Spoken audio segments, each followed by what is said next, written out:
देश भर में रोजगार मेले का आयोजन। प्रधानमंत्री ने वीडियो कॉन्फ्रेंसिंग के जरिए 51,056 नियुक्ति पत्र किए वितरित। कहा, हर सरकारी कर्मचारी की बढ़ने वाली है और भूमिका टेक्नोलॉजी का अपने कार्यक्षेत्र में करे इस्तेमाल। प्रधानमंत्री ने रोजगार मेले में बड़ी संख्या में बेटियों को सौंपा नियुक्ति पत्र। कहा, बेटियां आज स्पेस से लेकर स्पोर्ट्स तक बना रही हैं नए कीर्तिमान।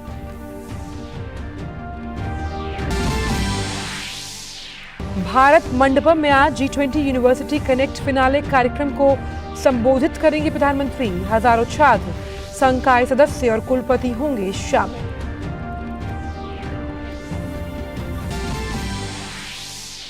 कावेरी नदी का पानी तमिलनाडु को देने के खिलाफ आज बेंगलुरु बंद। शहर में धारा 144 लागू। किसान संगठन ने बेंगलुरु के फ्रीडम पार्क में किया विरोध प्रदर्शन।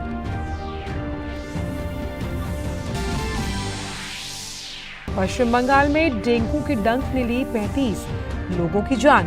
बढ़ता जा रहा है कहर। 40,000 से ज्यादा लोग पीड़ित। राजधानी कोलकाता और राज्य का दक्षिणी हिस्सा सबसे अधिक प्रभावित।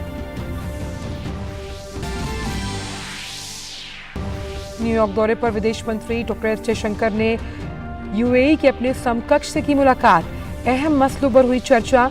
आज शाम संयुक्त राष्ट्र महासभा को संबोधित करेंगे विदेश मंत्री।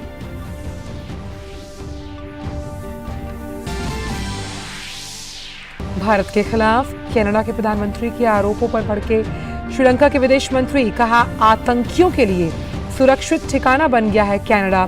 श्रीलंका में भयानक नरसंहार वाले ट्रूडो के बयान को भी बताया झूठा।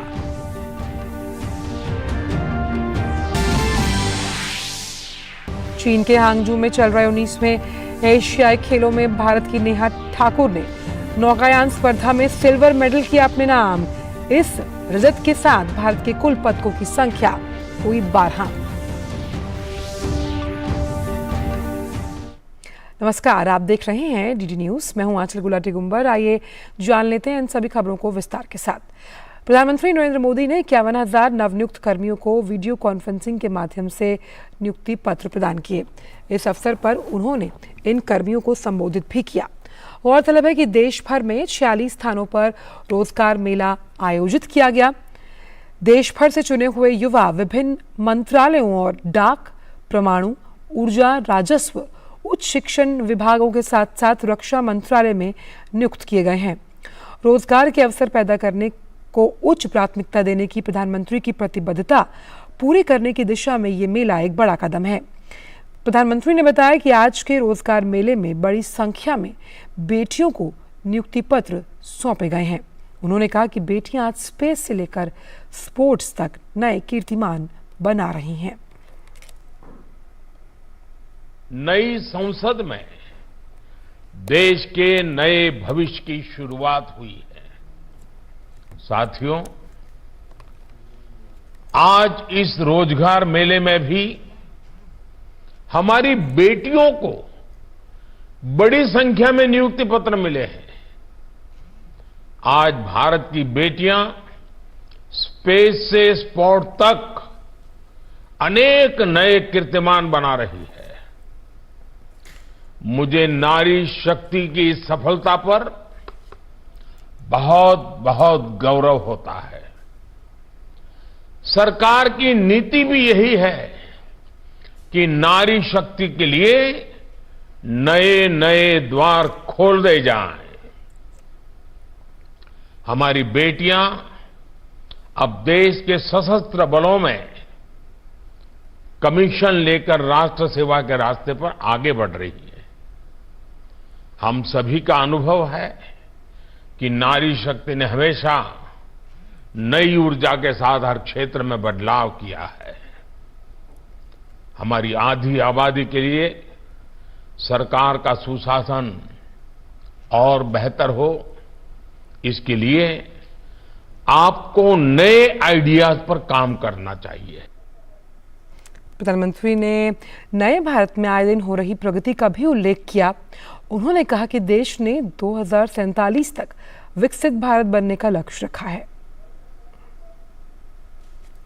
आज 21वीं सदी के भारत की आकांक्षा है बहुत ऊंची है।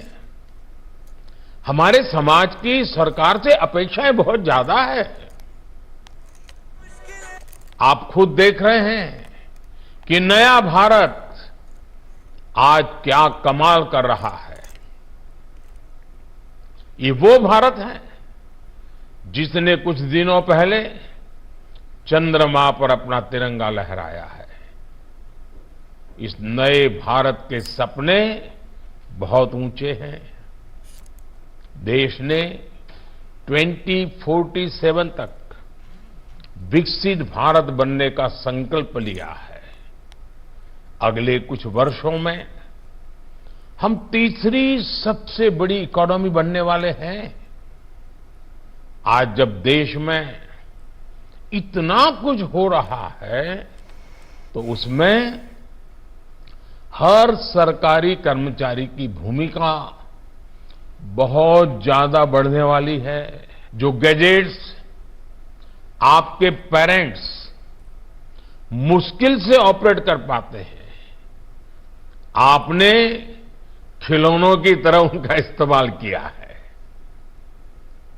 टेक्नोलॉजी से इस सहजता को अब आपको अपने कार्यक्षेत्र में इस्तेमाल करना है। प्रधानमंत्री ने सभी से अपने कार्यक्षेत्र में टेक्नोलॉजी का उपयोग करने की आवश्यकता पर बल दिया। उन्होंने कहा कि इससे जटिलताएं कम हुई हैं और सुविधा में भी बढ़ोतरी हुई है। टेक्नोलॉजी से करप्शन घटा है, क्रेडिबिलिटी बढ़ी है, कॉम्प्लेक्सिटी घटी है, कंफर्ट बढ़ा है। आपको इस दिशा में और ज्यादा से ज्यादा काम करना है। गरीबों की हर जरूरत, सरकार का हर काम टेक्नोलॉजी के जरिए कैसे और आसान होगा, आपको इस काम के लिए नए नए तरीके ढूंढने हैं, इनोवेटिव तरीके ढूंढने हैं और उसे आगे भी बढ़ाना होगा। और इसी खबर पर बात करने के लिए हमारे साथ नई दिल्ली से राजेश राज जुड़ गए हैं। राजेश, जिस तरह से प्रधानमंत्री का संबोधन हम सभी ने वर्चुअल माध्यम से सुना, उन्होंने साफ तौर पर कहा कि ये नए संकल्प का युग है और ये स्वर्णिम अध्याय लिखने का मौका इन नौकरियों के लिहाज से दिया जा रहा है। और उन्होंने युवाओं से आह्वान किया कि वो इसका फायदा उठाकर देश की आर्थिक प्रगति में अपना योगदान दें। देखिए, बिल्कुल आंचल, आपने सही कहा कि नौकरी पाना हर उस युवा का एक सपना होता है जिन्होंने पहले वर्ग से लेकर 12वीं तक की परीक्षा पास की, फिर ग्रेजुएशन किया, पीजी किया, अन्य तरह के कॉम्पिटिटिव एग्जाम्स जो हैं वो पास करने के बाद वो एक लंबी साधना, हम कह सकते हैं कि तकरीबन 25 सालों तक साधना करने के बाद देश का हर एक नौजवान ये चाहता है कि उसे एक अदद सरकारी नौकरी मिले और इसके लिए परिवार के लोग सपने संजोते हैं। जो बच्चे हैं वो बच्चे पूरी मेहनत, लगन और ताकत के साथ पढ़ाई को अंतिम मुकाम तक ले जाने की कोशिश करते हैं। ऐसे में कहीं ना कहीं हर युवाओं का सपना जो है वो जब साकार नहीं हो पाता है तो एक मायूसी दिखती है और यह चुनौतियां जो हैं उनके लिए दिन ब दिन बढ़ती जाती हैं कि कैसे वो नौकरी पाएं। और यह सरकार के लिए भी एक बड़ी चुनौती होती है कि वो जो देश का युवा वर्ग, जिस पर कहा जाता है कि जो देश का युवा है वो कल का भविष्य है, देश का कल है, तो इस देश के भविष्य को कैसे सुरक्षित और संरक्षित किया जाए, इसको लेकर सरकार के पास भी कई तरह की चुनौतियां सामने आती हैं। लेकिन इन चुनौतियों से पार पाते हुए भारत सरकार ने पिछले अक्टूबर से ही लगातार सरकारी नौकरियां जो हैं रोजगार मेले के जरिए भारत सरकार देने की कोशिश कर रही है, जो कहीं ना कहीं युवाओं के मन में एक संतोष का भाव भी जगा रहा है कि सरकार ने उनसे वायदा किया था नौकरी देने का, वो नौकरी उन्हें मिल भी रही है। और वो जिन लोगों को नौकरी नहीं मिली है उनके मन में एक उम्मीद की किरण भी जग रही है कि अगली बारी हमारी होगी। प्रधानमंत्री ने इस बात का जिक्र भी किया कि कहीं ना कहीं जिन युवाओं को रोजगार मिल रहे हैं उनसे सिर्फ उस युवा का भला नहीं होगा बल्कि पूरे परिवार का कल्याण होगा। और कहा जाता है कि जब परिवार मजबूत होता है तो एक मजबूत समाज की कल्पना की जाती है, सोसाइटी की कल्पना की जाती है। समाज जब मजबूत होगा तो फिर जिला, प्रांत, देश और एक संपूर्ण विकसित राष्ट्र की कल्पना की जाती है। और पीएम मोदी ने इस बात का स्पष्ट तौर पर जिक्र भी किया कि बेटियां अब समृद्ध हो रही है। महिला आरक्षण का भी उन्होंने जिक्र किया कि इस युग में नारी शक्ति जो है पूरी प्रचंडता, पूरी ताकत के साथ मजबूत हो रही है। एक ऐसे समय में जब देश से महिला आरक्षण विधेयक पारित हो चुका है और ऐसे में कहीं ना कहीं जिन सरकारी नौकरियों के दौरान जिन बेटियों को नौकरी मिल रही है उनके लिए ये कहा जाता है कि अगर एक पुरुष मजबूत होता है तो एक पीढ़ी मजबूत होती है, लेकिन अगर एक बेटी पढ़ लिख कर अगर सरकारी नौकरी पाले तो उसकी 7 पीढ़ियां जो हैं वो सशक्त होती हैं, मजबूत होती हैं। तो प्रधानमंत्री नरेंद्र मोदी ने इन बातों के जिक्र के जरिए कहीं ना कहीं सशक्त होती बेटियों को साइकिल चलाने से लेकर हवाई जहाज उड़ाने तक का जो बेटियों का सफर है उस सफर पर यह जो सरकारी नौकरियां मिल रही हैं, यह सरकारी नौकरियां मील का पत्थर साबित होंगी। बिल्कुल, और एक मील का पत्थर जिसका जिक्र प्रधानमंत्री ने किया वो है टेक्नोलॉजी। इसी पर एक टेक लेते हैं। हमारे साथ वाराणसी से हरिकेश बहादुर भी जुड़ गए हैं। हरिकेश, प्रधानमंत्री ने प्रौद्योगिकी पर बहुत अहम बल दिया कि किस तरह से दशा और दिशा बदलने का मादा रखती है टेक्नोलॉजी और युवा जल्दी सीखते हैं और सिखाते हैं। इस लिहाज से आज का संबोधन भी ऊर्जावान रहा, खास तौर पर इन युवाओं के लिए।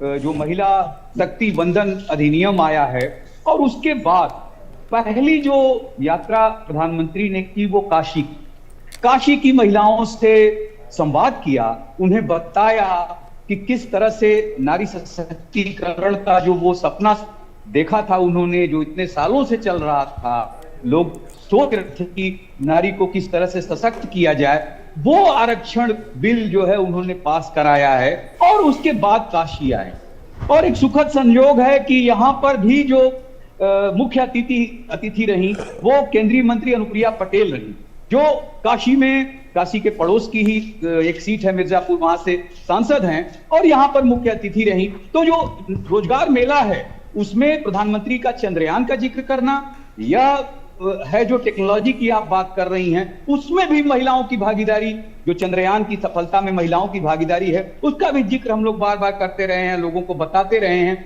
और उसी तरह ये महिला सशक्तिकरण की जो बात कर रहे हैं, इस रोजगार मेले में भी महिलाओं की भागीदारी काफी अच्छी है, आप कह सकती हैं 50% से ज्यादा है। तो जो दोनों सशक्तिकरण है, जिस तरह से टेक्नोलॉजी हमें मजबूत करती है, हमें विकास की ओर ले जाती है, और उसी तरह जैसा कि राजेश भी कह रहे थे कि अगर एक नारी को शिक्षित होती है, एक नारी अगर नौकरी पाती है तो किस तरह से पूरे परिवार को, पूरे समाज को वो दिशा देती है।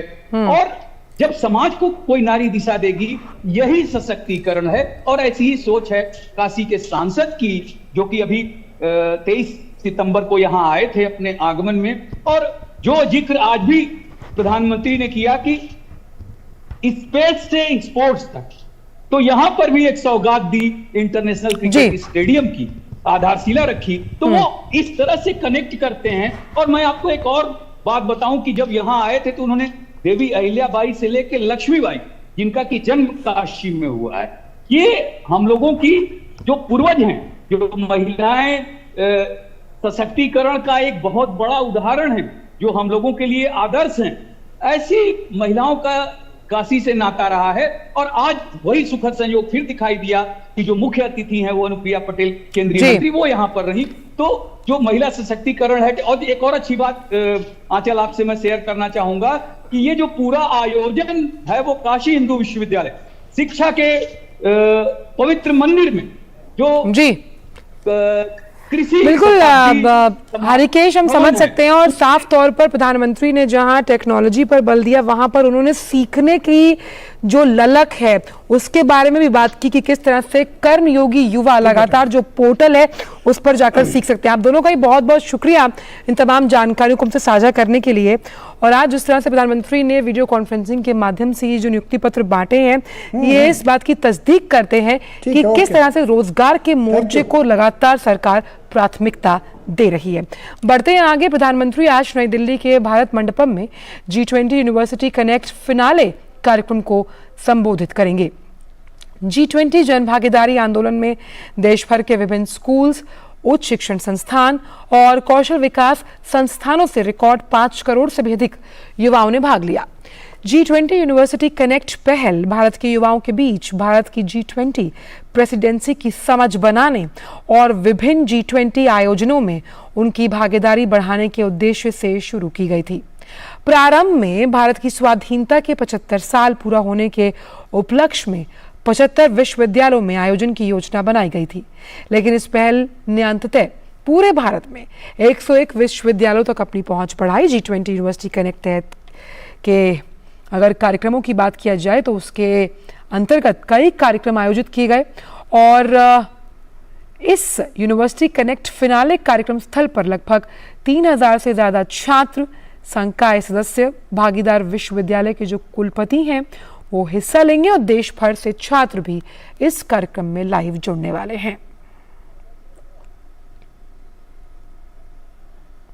प्रधानमंत्री आज से 2 दिवसीय जो गुजरात का दौरा है उस पर रहने वाले हैं। PM vibrant Gujarat global summit के 20 साल पूरा होने के उपलक्ष्य में आयोजित एक कार्यक्रम में हिस्सा लेंगे। वहीं छोटा उदयपुर के बोडोली में प्रधानमंत्री 5200 करोड़ रुपए से अधिक की परियोजनाओं को राष्ट्र को समर्पित और शिलान्यास करने वाले हैं। पूरे गुजरात में स्कूल के बुनियादी ढांचे को बड़े पैमाने पर बढ़ावा मिलेगा, क्योंकि प्रधानमंत्री मिशन स्कूल ऑफ एक्सीलेंस कार्यक्रम के तहत 4500 करोड़ रुपए से अधिक की कई परियोजनाओं को राष्ट्र को समर्पित करेंगे और उसकी आधारशिला भी रखेंगे। इसके अलावा प्रधानमंत्री विद्या समीक्षा केंद्र 2.0 परियोजना की आधारशिला रखेंगे। प्रधानमंत्री वडोदरा के तालुका सिनोर में ओदरा दाभोई सिनोर मालसर आसा रोड पर नर्मदा नदी पर बने नए पुल सहित कई विकास परियोजनाओं को भी राष्ट्र को समर्पित करेंगे। वक्त एक छोटे से ब्रेक का है।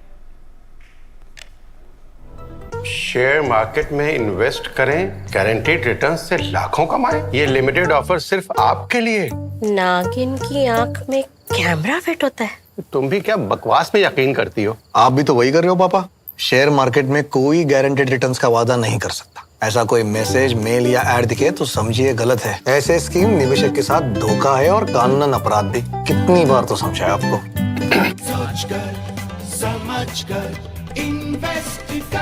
अर्जुन, एग्जाम्स में you made us really proud. अब आगे क्या सोचा है? पापा, मैंने IIT जाना है और इंजीनियर बनना है।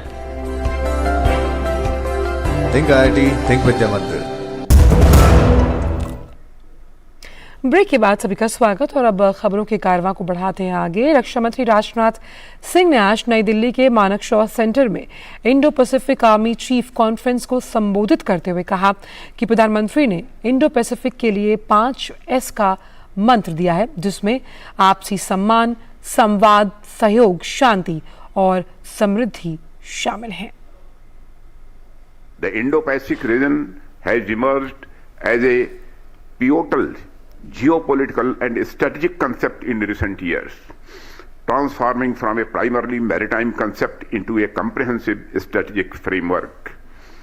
This transformation underscores the evolving dynamics in one of the most economically vibrant and strategically significant region of the world. Our Honorable Prime Minister has aptly said, our engagement in the Indo-Pacific is based on 5 yes in Hindi. Samman, that is respect. Samvad, that is dialogue. Sahyog, that is cooperation. Shanti, that is peace. And Samriddhi, that is prosperity. भारतीय सेनाध्यक्ष general Manoj Pandey ने नई दिल्ली में 35 देशों की सेनाओं के प्रमुखों और प्रतिनिधियों के 3 दिवसीय सम्मेलन में कहा कि हाल ही के वर्षों में इंडो पैसिफिक निर्माण ने जियो स्ट्रैटेजिक में अपना एक केंद्रीय स्थान बनाया। इंडो पैसिफिक सेनाओं के प्रमुखों के सम्मेलन में 18 इंडो पैसिफिक देशों के प्रमुख और इंडो पैसिफिक क्षेत्र के 12 देशों के प्रतिनिधि मंडल के प्रमुख भाग ले रहे हैं। भारतीय सेना और संयुक्त राज्य अमेरिका की सेना Indo Pacific army chief conference, Indo Pacific आर्मीज management seminar और सीनियर एनालिस्टेड लीडर्स फोरम की मेजबानी कर रहे हैं। इस कार्यक्रम का मुख्य विषय शांति के लिए एक साथ हिंद प्रशांत क्षेत्र में शांति और स्थिरता बनाए रखना है। The symposium, in fact, serves as a shining example of what can be achieved when nations come together with a common purpose. The central theme of our deliberations stands as Together for Peace, Sustaining Peace and Stability in the Indo-Pacific region. The Indo-Pacific construct has come to occupy central space in the contemporary geostrategic canvas in recent years. Its significance is a reflection of the evolving dynamics in the political, security, economic, and environmental domains of today's world. The region is not only a cauldron of cultures, histories, resources, and opportunities, but is also a theater of complexities and challenges. The outcomes from this session shall form the building blocks for a collaborative roadmap for the future. The symposium will be a testament of our shared resolve. Also, that our discussions will be fruitful, leading to our partnerships and vision from the Indo-Pacific becoming stronger and more enduring. अमेरिकी सेना के chief of staff general Randy George ने कहा कि आज के वैश्विक माहौल में सच्चे सहयोगियों और मित्रों का होना बेहद ज़रूरी है। भारत और अमेरिका आपसी सहयोग और भरोसे से इंडो पैसिफिक क्षेत्र में शांति और स्थिरता कायम करने के लिए साझा प्रयास कर रहे हैं। The partnership between the U.S. and the Indian armies is vital for stability in the region, and the relationship between our armies is strong and growing stronger. We all know how important trust and friendship are. In a challenging global security environment, having great allies and partners is more important than ever before.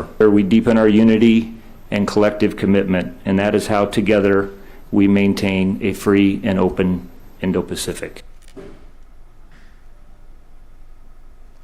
गृह मंत्रालय ने गैर सरकारी संगठनों के लिए वार्षिक return भरने से संबंधित जो नियम है उसमें बदलाव किए हैं। इसके तहत उन्हें प्रति वर्ष विदेशी रकम के उपयोग से हासिल की गई चल और अचल संपत्तियों का ब्यौरा देने के लिए कहा गया। विदेशी योगदान विनियमन अधिनियम के अंतर्गत ये बदलाव किए गए। मंत्रालय ने नियमों में बदलाव करते हुए 2 नए प्रावधान जोड़े। इसके अंतर्गत हर वित्त वर्ष में 31 मार्च तक मिले विदेशी चंदों से खरीदी गई चल संपत्तियों का ब्यौरा देना होगा। इसके साथ ही वित्त वर्ष में 31 मार्च तक विदेशी योगदान से अर्जित अचल संपत्तियों का विवरण भी फॉर्म FC4 में देना होगा। ये फॉर्म विदेशी चंदा और अनुदान प्राप्त करने वाले NGOs को अपने वार्षिक रिटर्न के लिए भरना होता है। गृह मंत्रालय ने उन संगठनों के FCRA लाइसेंस की वैधता की समय सीमा बढ़ाने का निर्णय लिया जो इस महीने की 30 तारीख को समाप्त हो रही थी, जिनका नवीकरण अगले वर्ष 31 मार्च तक के लिए लंबित था।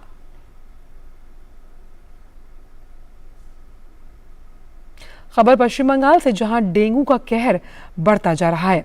अभी तक डेंगू के 40,000 से ज्यादा मामले सामने आ चुके हैं। पश्चिम बंगाल में डेंगू से 35 लोगों की मृत्यु की सूचना है। हालांकि मौत के स्पष्ट आंकड़े जारी नहीं किए गए। राजधानी कोलकाता और राज्य का दक्षिणी हिस्सा डेंगू से सबसे ज्यादा प्रभावित है। राज्य में 13 से 20 सितंबर के बीच करीब 7,000 मामले दर्ज किए गए। रिपोर्ट्स के मुताबिक दक्षिणी हिस्से के 15 जिलों में डेंगू का प्रकोप ज्यादा दिख रहा है। उत्तर बंगाल में दार्जिलिंग और कालिम्पोंग को मिलाकर 8 जिलों में करीब 3,000 से ज्यादा मामले दर्ज किए गए हैं।